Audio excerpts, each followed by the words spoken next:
Time. That relentless force that transports us from what was to what will be. Though no one can say exactly what time is, we do know what time it is.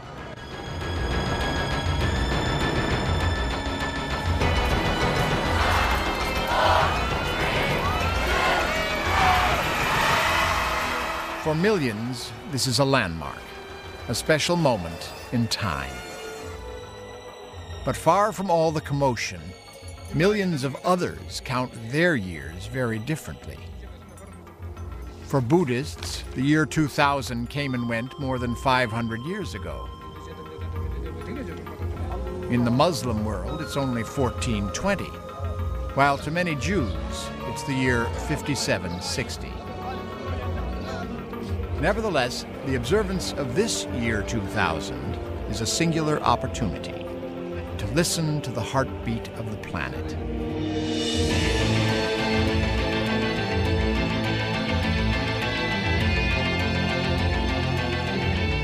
The National Geographic Society has long been capturing time, making it stop, slowing it down, and speeding it up, all to better comprehend the relentless flow from what was to what will be.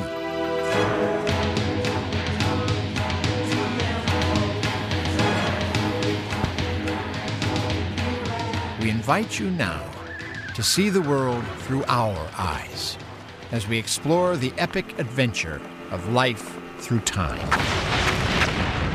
For time is the measure of our universe, and only over time can we understand the natural world.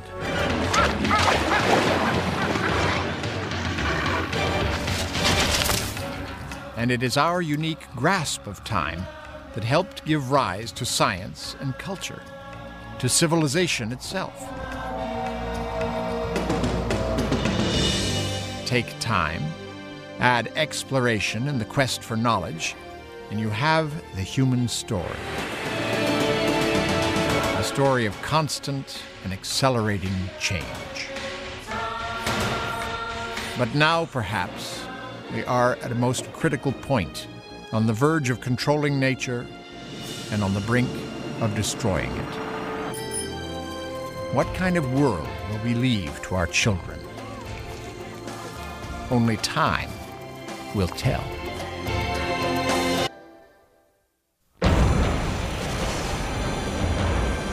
In a single ferocious instant, an explosion of heat and light, time, as we know it, began.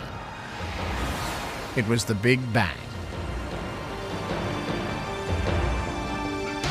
Some 13 billion years later, the cosmos defines our sense of wonder, strewn with things unimaginable like black holes and towering nebulae trillions of miles high, spawning countless stars.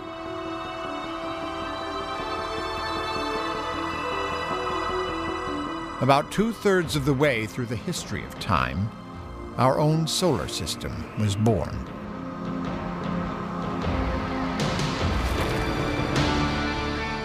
A handful of planets and assorted debris orbiting an unremarkable star.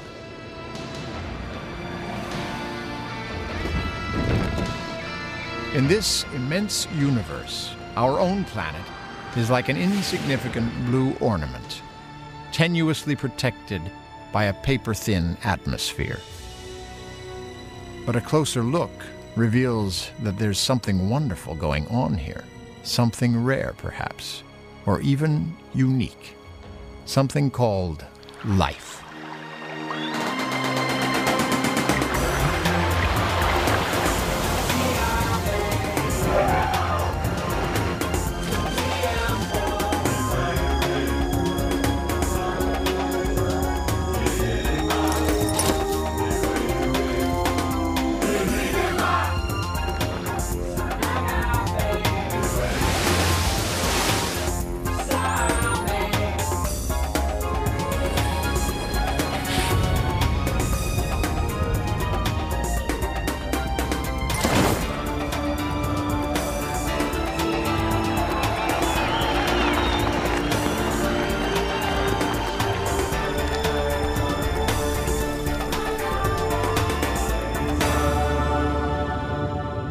see the origin of life, we need only look beneath the waves. Here, hundreds of millions of years ago, the sea was a living soup of tiny organisms. In this vast incubator, life slowly evolved from the simple to the complex. Then, about 540 million years ago, there was an explosion of innovation. Quite suddenly, entirely new forms of life began to emerge.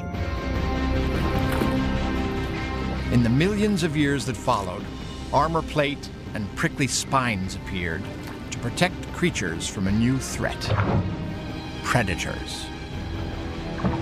In time, deadly jaws appeared, and sinewy creatures who muscled their way into the arms race.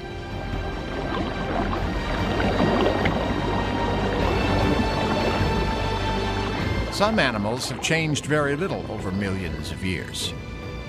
Among these living fossils are sharks, part time machine, part killing machine. We are still trying to understand the elusive ways of these remarkably well-adapted predators. On the windswept Farallon Islands off the coast of California, researchers have spent years following the hunting patterns of individual great white sharks. Same with that double bite like that. This bite, it looks like it could be a seal or a sea lion is, you know, bit. Over 7 years, up to 40 great whites have been identified. Some are observed in one season and then never seen again, while others come back every year. Look at those marks from year to year and see if they're true. One of these is a massive 18-foot female named Stumpy, so called because the tip of her tail fin is missing. She was seen again. We don't know where Stumpy is during most of the year, but we do know that she shows up here every autumn at the Farallons. So, pretty consistent. She's almost always in the same area. They're hanging out. What's more, she appears to come each year to the same spot to hunt. How do you know Stumpy is here? You set the board out, and she lets you know.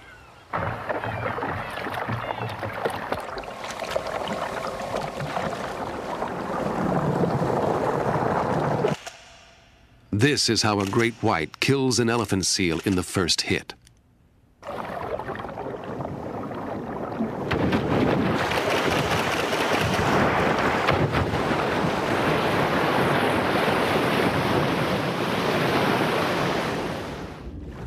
In one precise torpedo-like blow, the shark hits the prey from below. The stunning impact of the first lightning strike may incapacitate the seal. This strategy saves energy and may minimize the risk of injury to the shark.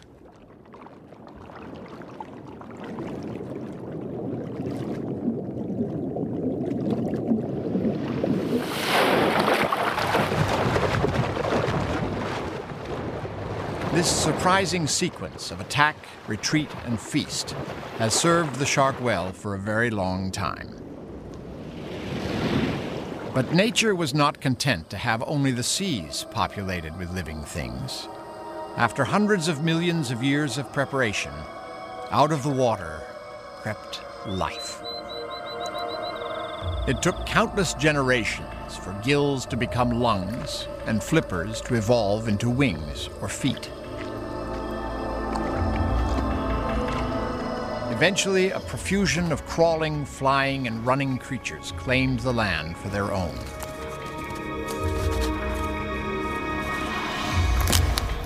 Reptiles began a 150 million year sovereignty over the planet.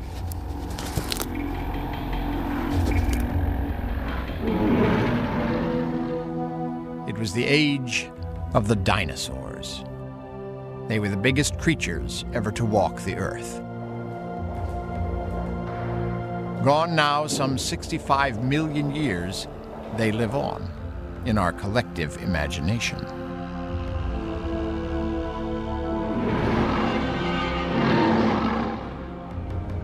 Among the departed was one of the strangest dinosaurs that ever lived. It was called Oviraptor, and it was swift, smart, and lethal.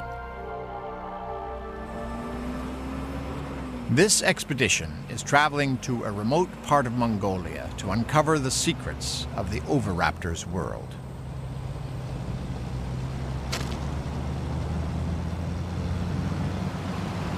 Michael Novacek and Mark Norell of the American Museum of Natural History come to this desolate place to piece together a puzzle of evolution and extinction. 1, 2, 3, 4, 5, 6, 7, 8, 9, and then 3 over there, 12. 12 eggs. All right. That's really a great fossil find because it's one of the rare instances where we can capture a little bit of behavior that's 80 million years old. Here we have a sort of a day in the life or the death of a creature, of a dinosaur, in association with something it did during its life. This one was fossilized where it dropped, and it happened to drop right on top of its own nest. She didn't just drop there. The good mother oviraptor was sitting on the nest.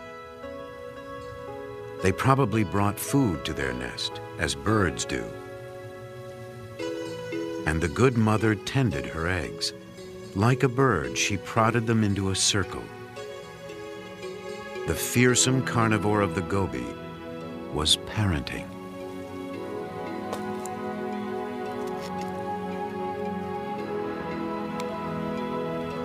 Then, with remarkable swiftness, the age of dinosaurs was over. What happened exactly remains a mystery. Many scientists believe an asteroid, perhaps 6 miles wide, slammed into Earth and helped snuff out the masters of the world.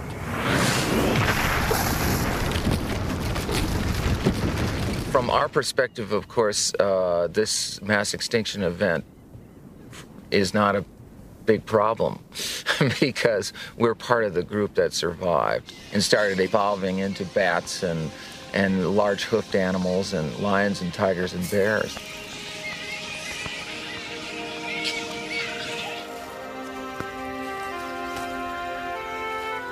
With the great reptiles gone, smaller but more adaptable creatures took over. Each learned to succeed in its own way.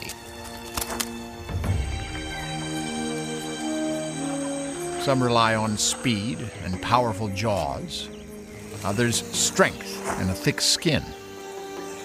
But no matter how adaptable a species may be, in the savage struggle between life and death, there is but one simple rule. Those who survive pass their traits to their young. Those who die do not.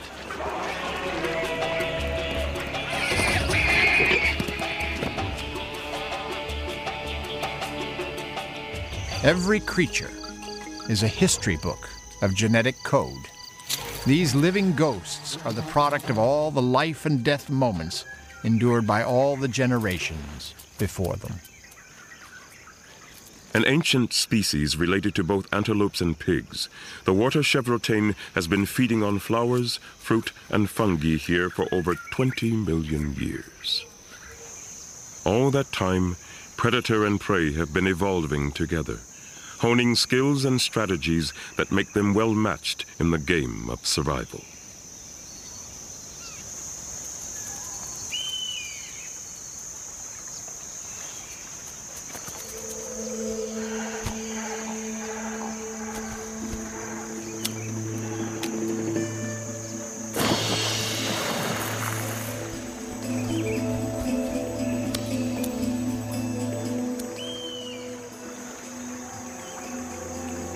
Under sharp-eyed surveillance, the chevrotain submerges again.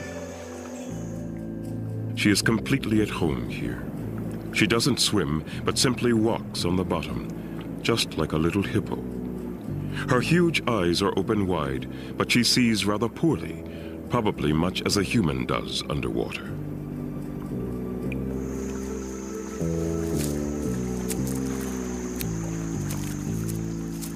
Keeping her belly close to the ground to avoid being lifted by the flow, she simply walks away from danger, 4 feet below the surface. In the most extreme environments, we find the most astonishing adaptations. Forbidding deserts call for new tools for survival.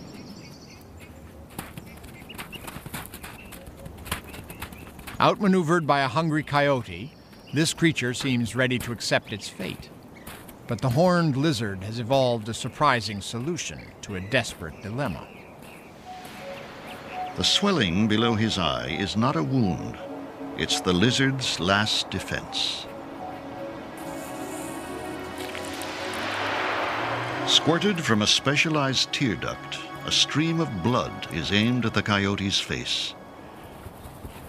The blood is laced with substances that are so distasteful, the coyote wants nothing more to do with the lizard.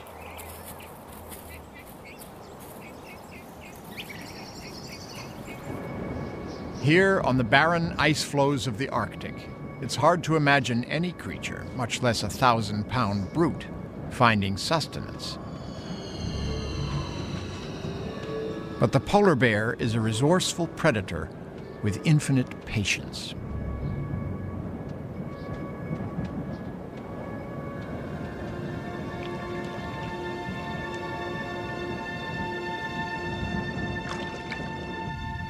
The seal is safe for the moment, but each new trip to the surface to breathe could end in another ambush. It's an oversized game of cat and mouse.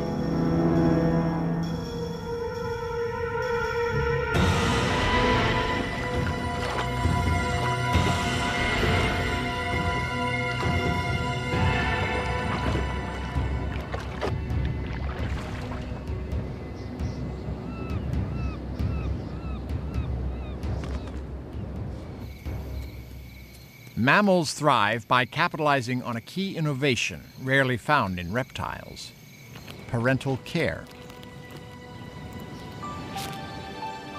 They are capable of bonding, mother to child, parent to parent, to herd, pod, or pack.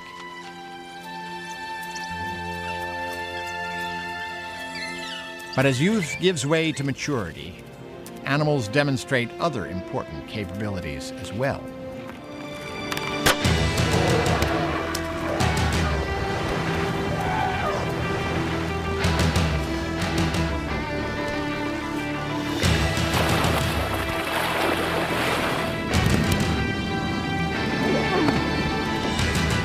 Many of these battles are to seize the most critical moment in animal time, the moment their genes are passed to the next generation.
The next chapter in the Book of Life began with creatures that could grasp not only branches, but complex ideas as well. It is here, among the primates, that we begin to see ourselves. We know that the earliest stage of human evolution happened in a habitat just like this, East African woodland that's got open areas onto which our ancestors eventually moved and adapted to. So to be able to study hunting here is the best way to give us some kind of window onto the earliest origins of meat eating and our own ancestors 4 or more million years ago. As colobus monkeys are pursued by a band of chimpanzees, we witness the terrifying tenacity of both predator and prey. As the chimps climb up, the colobus retreat to the highest branches, too slender to bear a chimp's weight.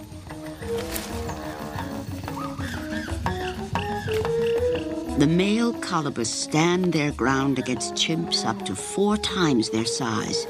They will even take the offensive, momentarily driving the chimps back.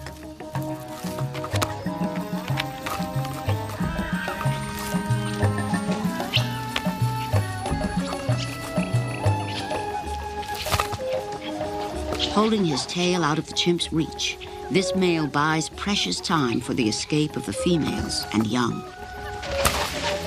With chimps climbing everywhere, one monkey leaps into the arms of death. Even a rear attack by the defending colobus cannot save him.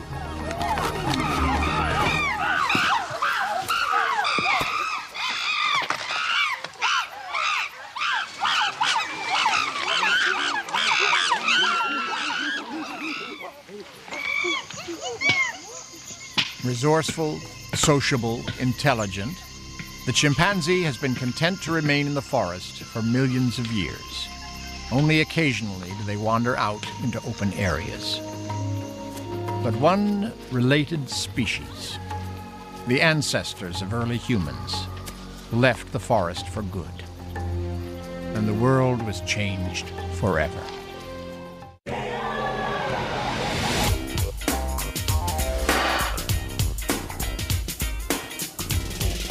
Genetically, all humans, no matter what their heritage, are 99.9% identical.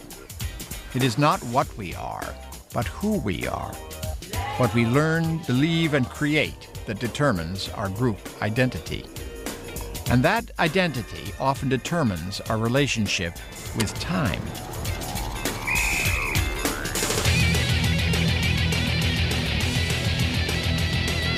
In many places, time seems to have accelerated at a maddening pace. In other societies, though, time is like an easy traveling companion, as one moves through life in the eternal now.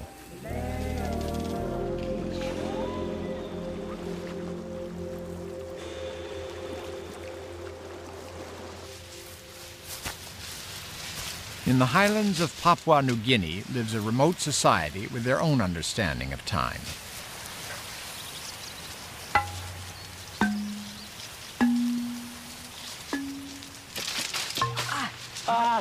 For thousands of years, this Stone Age group had been hidden from the outside world. As time and exposure worked their changes on most other peoples, Hogahai culture remained more or less the same, a living secret deep in the highlands of Papua New Guinea. Possibly the last unknown group on Earth. Carol Jenkins, a medical anthropologist, began working with the Hogahai, helping them cope with malaria and other diseases that threatened their very existence. She found their concept of time fascinating. Their sense of time is much more like what people say of Australian Aborigine time, the dreaming. That is, it's always the same, it goes over and over again. It's a connection in an almost mystical sense between the ancestors and today.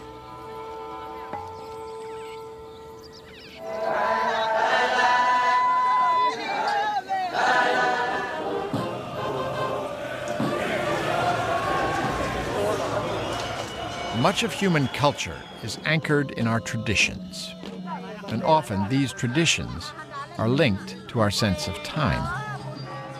Everywhere we commemorate rites of passage and shared beliefs that mark our voyage through life, and we celebrate them in the language of music and dance.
Like it or not, much of our precious time on this planet is consumed by work.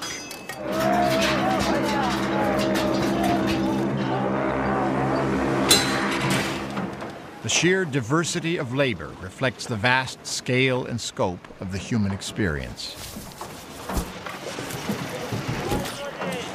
On the Indian subcontinent, much work is still done by hand. Here, north of Mumbai, mostly barefoot workers disassemble giant steel ships, reducing them to scrap. The work is dangerous, the rewards are meager, but to make a living, they persist. But all work in India is not this punishing. In sheer numbers, India has the world's largest middle class. The country's railways are a lifeline for all of India's 1 billion people, crossing not only vast distances, but bridging diverse cultures. Over 1.5 million workers keep the trains running on schedule. In many ways, the railway has become the country's grand and reliable timekeeper.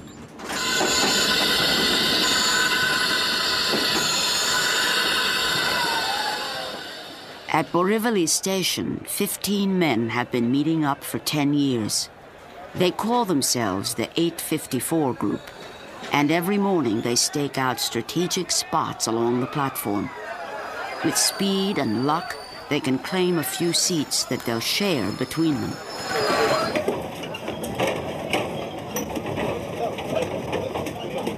They have only 30 seconds before the train pulls out again, and consider their daily ritual like a workout at the gym.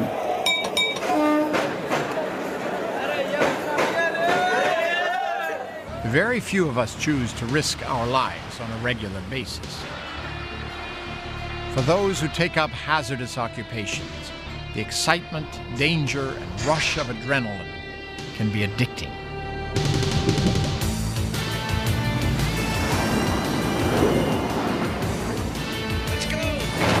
When does a job become a mission? A career become a quest? How do you face each day at work when you know it could be your last?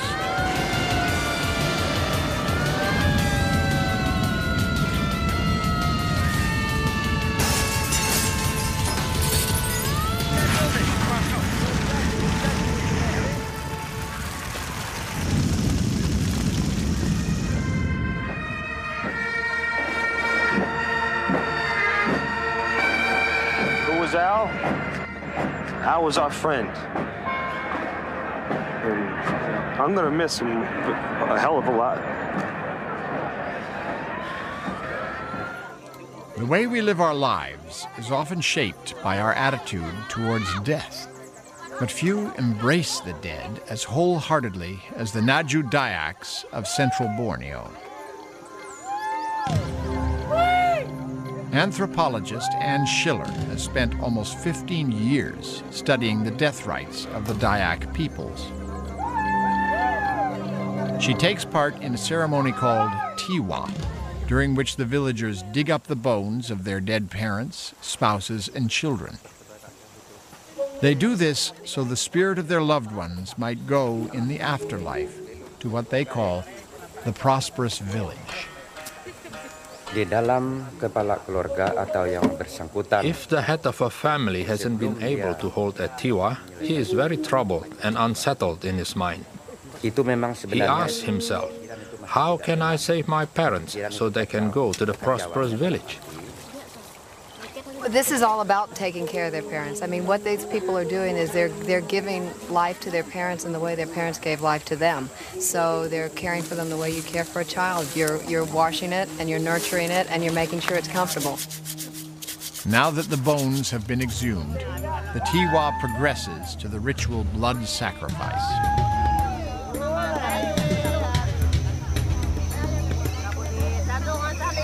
Blood protects you from illness. It protects you from evil supernatural beings that might bother you. And so sacrifices are held because you need that blood of the chicken or the pig or the cow or the water buffalo in order to anoint people and to anoint things to make sure that the people and the things remain safe.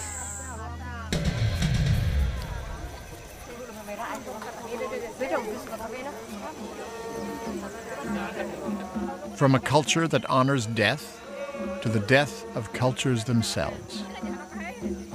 All over the world, unique societies are under threat, their way of life as vulnerable as endangered plants or animals.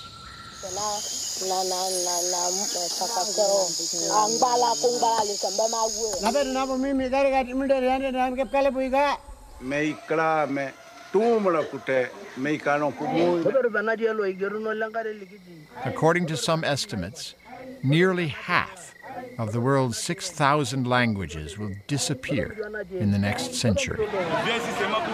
The realities of an emerging global culture and economy often provide little incentive for preserving them. Good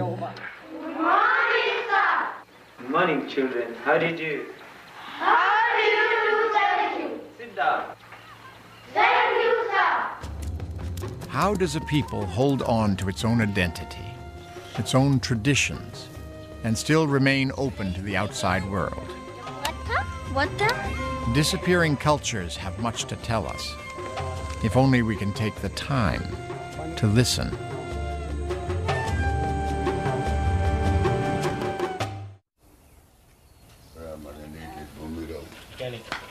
Long before maps and compasses, those who ventured into unknown places would leave a sign for those who followed that said, "We were here."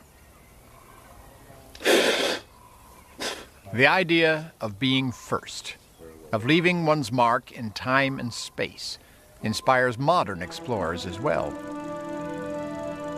They helped to define and describe our world.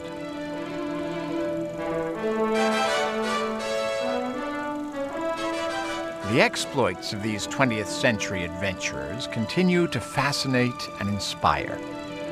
Many, indeed, have achieved a measure of immortality. Among them, Admiral Robert Peary and pioneering African-American explorer Matthew Henson, considered to be the first men to reach the top of the world. Admiral Richard Byrd was credited as being the first to fly over both poles. Hiram Bingham discovered the fabled lost city of Machu Picchu, while William Beebe and Otis Barton were the first to probe the deep ocean. In our own era, Jacques Cousteau allowed us all to be explorers of a wonderful new realm and championed our need to preserve it. Today, being first is the passion of many. the goal is often not a place on the map.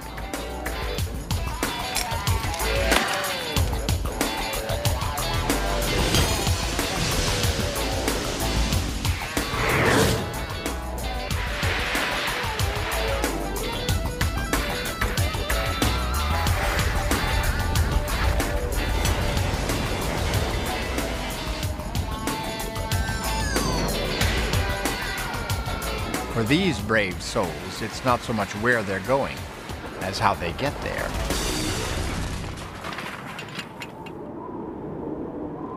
Mount Everest, first conquered in 1953, has been climbed by the hundreds.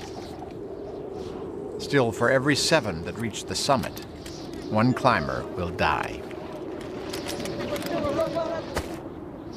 It's a mountain that you regard with considerable respect. I don't know anybody who has a feeling of affection for the mountain. You can climb it 3 times, 5 times, 100 times. You don't conquer it, you survive it. If there is a cold day, it's not 20 below, it's 40 below, 45, 50 below zero Celsius. And this is hard for human beings. If there is a storm coming, it's much stronger because you're much higher up. Windy, very cold, strong, very cold. It's difficult. It's really very difficult to do anything. All you want to do is lie down, even that's hard work. You know, physically, I experienced an awful lot of problems. I had an ulcerated toe with the bone showing, an intestinal parasite. I lost 35 pounds in 5 days going to the summit. I'm nearly at the summit. Just a few more steps. Not far now. But this overwhelming feeling of incredible difficulty, pain, suffering, is suddenly over. Well, I'm on top. I've made it. It's difficult to really ascertain how important it is to be there. And I know instinctively I really wanted to stand on the highest point of Earth, as I think most climbers do. Hey man, I'm on the summit. You're both great hitters. We're absolutely proud today. If the roof of the world is becoming a little crowded, much of the deep ocean remains a mystery to scientists like Dr. Robert Ballard. His early expeditions included the first exploration of the mid-Atlantic ridge and the discovery in the eastern Pacific of hot water vents surrounded by incredible new life forms. But Ballard is perhaps best known for exploring the most storied shipwreck of the 20th century.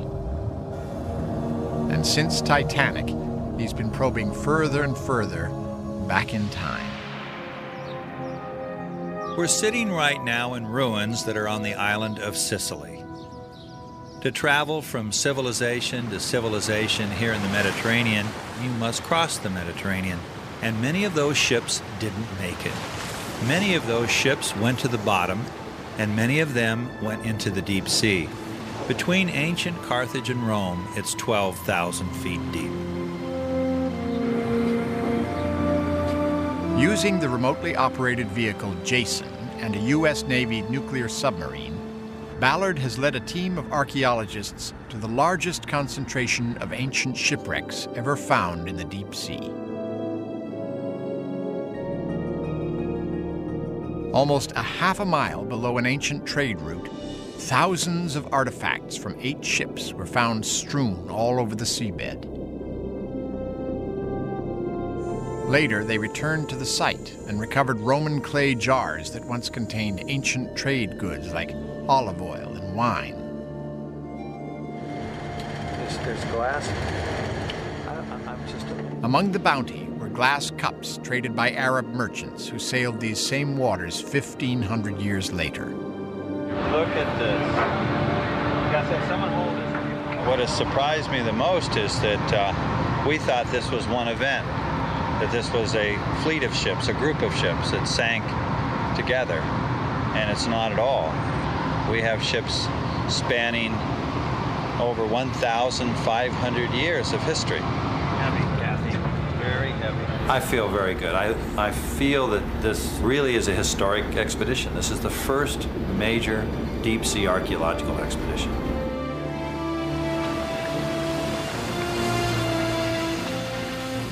The age of exploration is still far from over. Ian Baker and Ken Storm are in search of a hidden waterfall that others claimed to have glimpsed from afar, but none have ever mapped or measured. They follow footsteps from the past.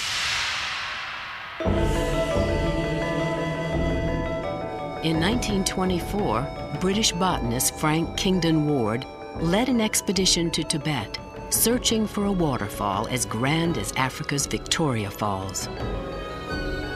He pushed his way through much of the wild and forbidding Sangpo gorges, but never found what he was seeking. On this expedition, Ken and Ian are determined to finish Kingdon Ward's journey. It's a place that gives life, but it's a place also of enormous danger, and it can take life at any moment. The Tsangpo Gorge can plunge over 16,000 feet, 3 times deeper than the Grand Canyon. A single misstep could send a traveler 1,000 feet to his death. It was near here that Kingdon Ward's exhausted guides insisted on turning back. And sure enough, this modern team had doubts as well. I think we all reached a point where we were suddenly questioning whether it was really going to be possible at all. Despite 17 days of difficult trekking, the expedition decides to press on. Finally, they punch their way through a clearing.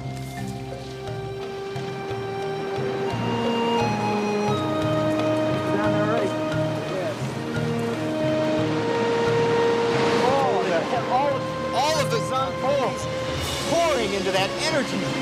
Can you imagine? Incredible. Every drop from Mount Kailash all the way past Mount Everest, all the way to this point.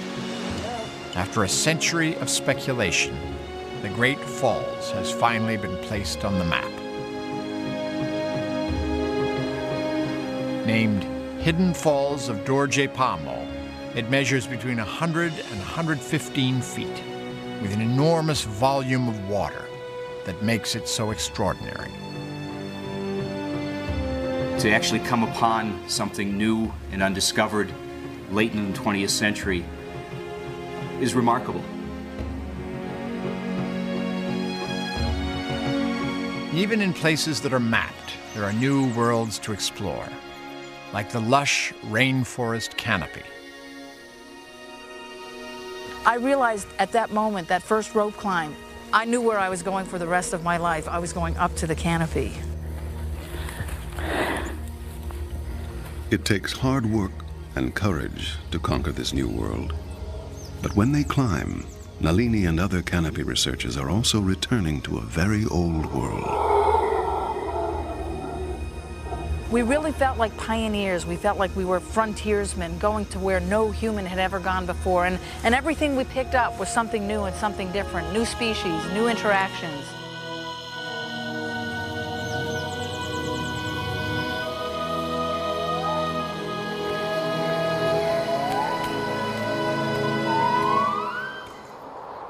For aerialist Philippe Petit, a life in balance is a challenge in itself. Here he undertakes a daring walk over 300 feet above the medieval Swiss village of Saillon. I am discovering, conquering a new world, a world that is actually no man's land. It is dangerous, yes, if I miss the why, I am not here anymore, but it's so simple, so beautifully simple. The left, the right, the center, the balance. It's the essence of life.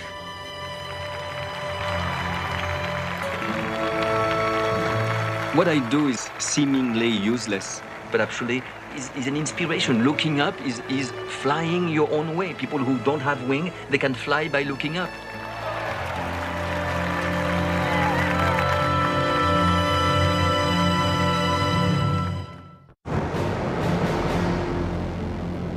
The Earth is some 4.5 billion years old, yet little time remains to undo the damage that we've wrought in our own brief moment on the planet. The oil fields of Kuwait, 1991. The aftermath of a brief but destructive war. The fires have now raged for months. The damage to the environment is nothing short of catastrophic. But much sooner than anyone expected, an international team of workers snuffed out the flames, one by one. Many of these people had never done such work before. We have proved so many things that nobody took a chance before to do it. Nobody was daring before to do it. We proved that, yes, we can do it. Once you have the will, you could do anything you'd like to do. And we were given a chance to prove this, and we did prove it. All over the globe, concerned citizens have mobilized to preserve and protect endangered species and habitats.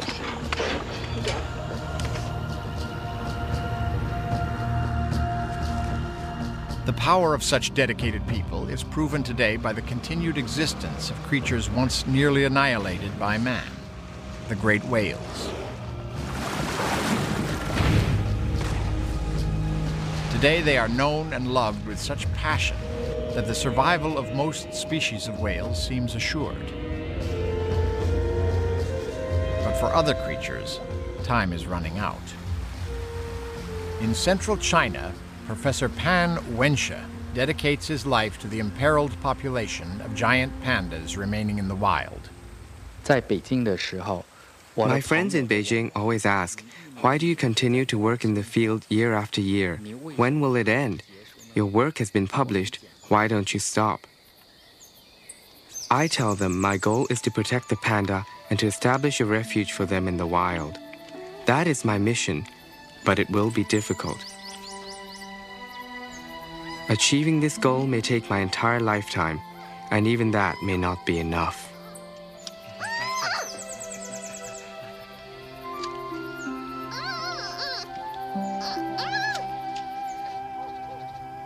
In suburban Atlanta, Sue Barnard tries to overcome popular fears about a creature valuable to the ecosystem. Here we go. We're gonna see some bats, okay? You ready? Yeah. You ready? All right. He's being a good boy, isn't he? We know they're mad. No. Would you do that? The children are our future, and they're marvelous. Mine is a flying fox. They're open to learning. They see and they form their own opinions by what they're seeing. Look, Ed. Bat's got friends, but Bat's got to have more friends. It's called a big brown bat. From the suburbs to the inner city, conservationists are often where you least expect to find them. Arthur Bonner, ex-gang member, spent 7 years in juvenile detention and prison. Good morning. My name is Arthur, and you guys are out here to help us out to save an endangered species. It's called a Palos Verdes. When Arthur got out of jail, he joined the LA Conservation Corps. His life was soon turned around by a tiny six-legged companion called the Palos Verdes blue butterfly.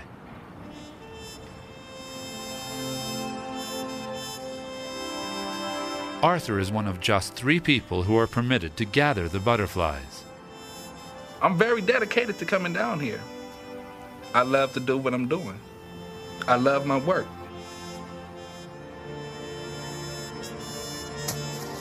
He uses all his powers of persuasion to help his captives reproduce. Okay, girls, which one of you laid some eggs for me today? The 5 females that's actually collected out the wild. You know, I bring them in, I have to watch them lay their eggs. There you go. You gave me one. The butterfly only has a 5-day lifespan, and it's up to me to keep her baby alive. For 10 years, the Palos Verdes blue butterfly was thought to be extinct. It is still considered one of the rarest butterflies in the world. Come here. Those are my girls. I love them all.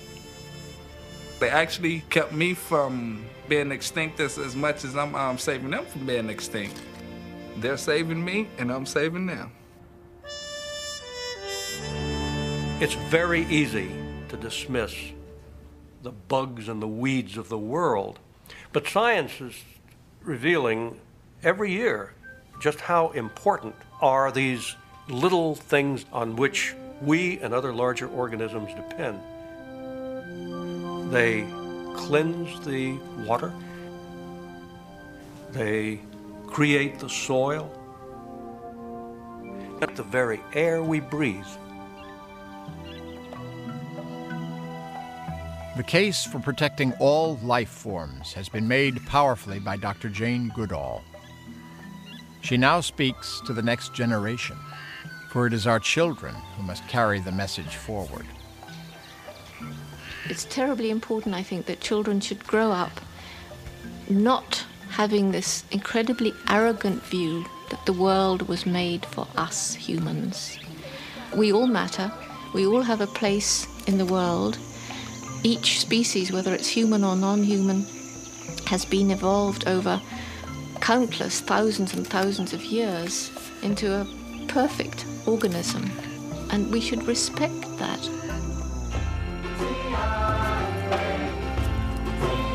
Our growing understanding and respect for all life is the key to a sustainable future for planet Earth. For it inevitably means that the human animal, like all others, must respect certain limits. If we make the planet safe for every creature, it will be safe for us. Then only the searing fire of a dying sun can put an end to us. And that's not for billions of years. If we make the planet safe for every creature, there will be plenty of time.